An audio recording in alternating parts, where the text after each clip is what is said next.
E alguns falam assim, não, ele já devia ter agido naquele momento, porque os sinais já demonstravam que o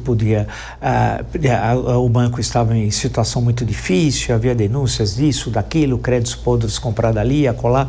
Na tua opinião, demorou ou não? Acho que é difícil dizer se demorou ou não, sem ter ali conhecimento de todos os dados, mas a impressão que dá é que realmente o Banco Central fez o que tinha que ter feito quando deveria ter feito. Né? A gente sabe, e reforçando a fala do Hugo, né? O Banco Central é uma das instituições, né, ali no sentido Douglas North, né, da palavra, mais sólidas do Brasil. Né? Ou seja, saem as pessoas, saem as peças e o barco continua no mesmo rumo. Né? Enfim, ainda que agora tenha também independência formal em relação ao governo, a verdade é que são decisões técnicas, né? Uma decisão ali de mérito, você tem os parâmetros que foram observados, o Banco Central viu que o Banco Master não tinha mais a liquidez necessária, não tinha condições de prosseguir, liquida. Então, é difícil a gente julgar se foi cedo ou tarde demais, mas é uma decisão sólida, eu diria que altamente confiável por parte do Banco Central. Nelson Marconi, pegando a mesma questão e agregando uma segunda questão para você, para colocarmos na roda também. O Brasil não tem um número muito pequeno de bancos? Tem um mercado financeiro muito concentrado, né? Realmente. Isso é um pouco, foi se montando aquela herança da época da inflação alta, né? Os bancos foram se concentrando, houve aquela fusão, alguns bancos foram sendo vendidos, tal. Você fez uma fusão e depois toda essa dinâmica de juros altos acabou favorecendo muito alguns bancos que operavam muito com títulos públicos, tal, né? Você vê que tem um banco internacional e tem dificuldade muitas vezes. Por quê?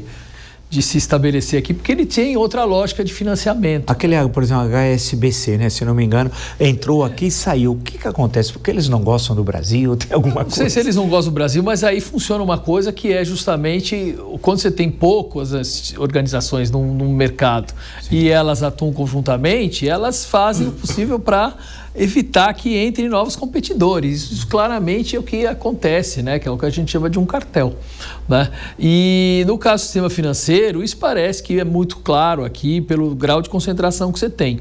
Desconcentrar, como você mesmo falou no começo, quer dizer, era uma ideia de que o Vocar ou o Banco Master podiam fazer, né, tudo mais. E isso seria importante, né? Mas parece que ele aproveitou essa brecha para fazer outro tipo de operação, como, por exemplo, fazer esses empréstimos, né? Que a gente fala, ou empréstimos não, aplicações, né? Tá certo? Ofereceu aplicações que rendiam mais do que o dinheiro que ele recebia pelo dinheiro no que ele aplicava, que é CDI a 140%, 130%. Quer dizer, isso não tem como sustentar a médio e longo prazo.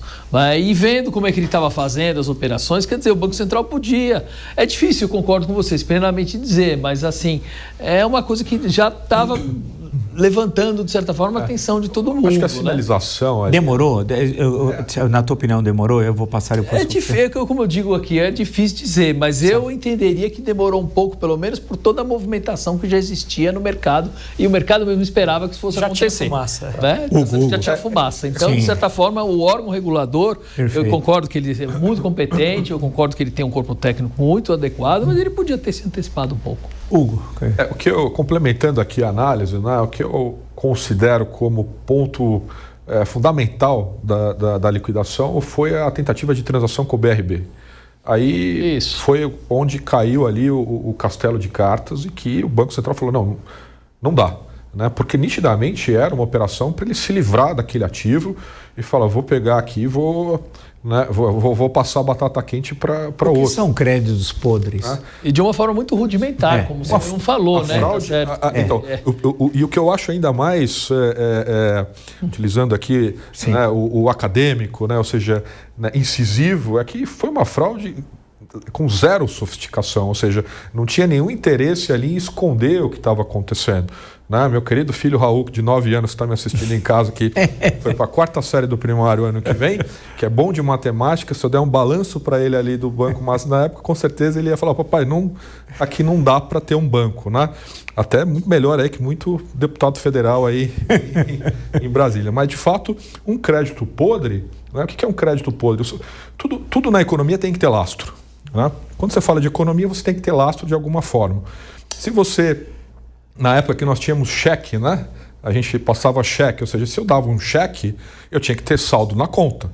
Isso é um lastro, né? Ou seja, dentro da economia você tem o lastro. Um crédito significa que eu tenho alguém do outro lado que vai me pagar. Isso é um crédito, né? Ou um depósito, né? Ou seja, os créditos que ele colocava dentro dos títulos que ele vendia não tinha lastro. Não tinha uma contrapartida. Quem estuda contabilidade aprende no primeiro ano de contabilidade que você tem que ter a contrapartida contábil, né? O débito e o crédito. Ou seja, se você tem um débito, você tem que ter um crédito. Ele só tinha um lastro, uma parte da operação, mas ele não tinha um lastro. Então, isso foi pego pelo Banco Central na primeira análise, né? E aí, eles falaram, olha, se ele está me apresentando um balanço dessa forma, descaradamente fraudulento, e tentando fazer uma operação com o banco para poder se livrar desse ativo, esse banco não dá para continuar, né? Então, acho que o ponto de partida ali foi falar, olha, a operação com o BRB foi o ponto onde culminou na liquidação.